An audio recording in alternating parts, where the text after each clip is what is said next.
Kita lihat harga sewa kontainer turun cukup signifikan. Apakah ini juga tercermin di dalam industri serat benang filamen Indonesia?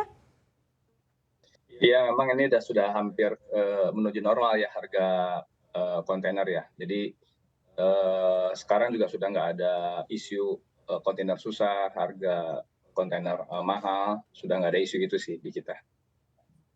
Baik, sesignifikan apa yang dirasakan oleh industri? Sudah sangat signifikan sebetulnya kalau dari harga, kita ngomong harga kontainer sama harga freight cost sudah, kalau dalam posisi normal sih harusnya kita sudah bisa ekspor lebih banyak ya dengan harga seperti ini ya. Tapi kan ini kan kondisinya jadi beda lagi, kondisinya masalahnya bukan di harga kontainer lagi, tapi masalah di market jadi masalah sekarang. Artinya permintaannya sendiri sudah terlihat turun? Permintaannya sudah terlihat turun dalam 2 bulan terakhir ya, apalagi bulan ini sudah turun banyak dan bahkan banyak buyer-buyer kita yang di Uni Eropa, di Amerika sudah cancel order gitu. Jadi sampai akhir tahun, jadi cancel ordernya sudah terjadi gitu. Baik, sudah mulai merasakan cancel order. Kita akan sapa langsung Pak Yuki Nugrahawan Hanafi, Ketua Umum DPP Asosiasi Logistik dan juga Forwarder Indonesia yang juga sudah bergabung bersama dengan kita di sini. Pak Yuki, apa kabar? Baik, alhamdulillah. Gimana? Sehat-sehat semua? Baik, Pak Yuki, tadi disampaikan oleh Pak Redma dari industri serat benang filamen ini sudah merasakan seperti apa efek dari penurunan kontainer. Dan apakah ini menjadi cerminan pemulihan ekonomi atau sebaliknya yang dirasakan asosiasi ini malah menandakan lesunya perdagangan antar negara? Ya, tadi sudah disampaikan oleh Pak Redma bahwa memang tapi freight itu sudah kembali menuju normal seperti yang sudah diperkirakan dari sejak 6 atau 7 bulan yang lalu. Yang kedua, kita pisahkan antara freight dan juga dengan situasi perdagangan dunia dengan apa yang terjadi sekarang geopolitik di Eropa. Tentunya ini terjadi penurunan, betul? Ya, bukan saja di sea freight tapi juga di air freight. Seperti itu. Baik. Lalu apakah juga dari asosiasi logistik ini sudah merasakan adanya cancel order? Karena kalau tadi disampaikan Pak Redma ini cancel order sudah terjadi cukup signifikan dari Uni Eropa dan juga Amerika Serikat.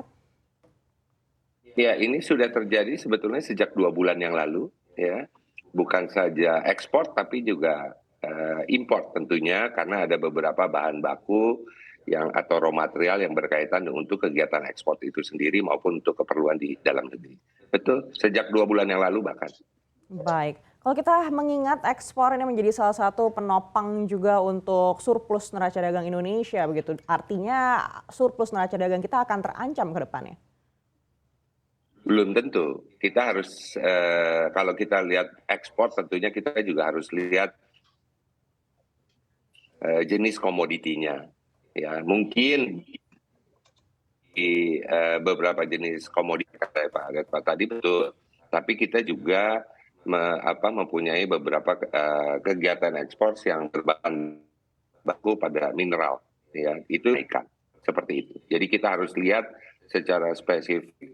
Baik, artinya sektor mineral ini akan masih menjadi penyumbang terbesar hingga akhir tahun 2022 dan juga potensi di 2023? Betul, seperti baik, kalau dilihat dari sisi logistik, sektor apa yang mungkin harus kita waspadai penurunannya? Ya, beberapa jenis komoditi ini terkait juga akibat cukup signifikan. Mungkin karena memang situasi kondisi di Amerika ya yang cukup lesu lah dari sisi kita bisa lihat dari pertumbuhan ekonominya, inflasinya, dan itu juga terjadi di beberapa negara Eropa lainnya. Nah ini yang perlu diantisipasi. Untuk wilayah Asia Pasifik itu atau ASEAN relatif masih cukup stabil. Baik, kita akan beralih ke Pak Redma Gita Wirawasta. Pak Redma, tadi Anda sampaikan sendiri kalau memang sudah terjadi cancel order dari Uni Eropa dan juga Amerika Serikat begitu. Artinya ada potensi kalau target di 2022 ini tidak tercapai. Iya, pasti ya. Ini udah hampir pasti tidak tercapai ya. Karena kalau kita melihat ekspor sampai bulan Agustus itu baru sekitar 9 miliar US dollar gitu ya, 9 miliar US dollar. Kalau kita prediksi lagi sampai September sampai Desember ya mungkin hanya sekitar 13 US dollar gitu. 13 US dollar kan nggak mencapai gitu. Jadi, tapi memang juga sebetulnya targetnya juga terlalu tinggi sih kalau menurut saya ya, karena misalkan dari 2 tahun kemarin 12, sekian ke 15 ke 17 itu akan sangat sulit ya, terutama di situasi dunia geopolitik, situasi ekonomi dunia saat ini itu akan sangat sulit sih.